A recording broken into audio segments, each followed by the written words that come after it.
this video is just about how to use the small badge maker. So first step is you get your little metal backing part, and that goes round side up into the machine. Next goes your cutout paper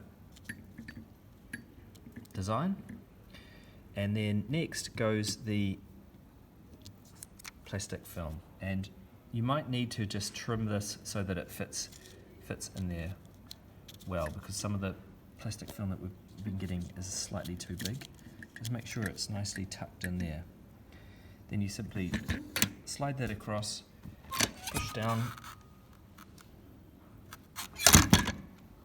and then you get your backing part, and make sure that the pins are assembled correctly. So it should look like that, and then that goes in upside down, placed in this part.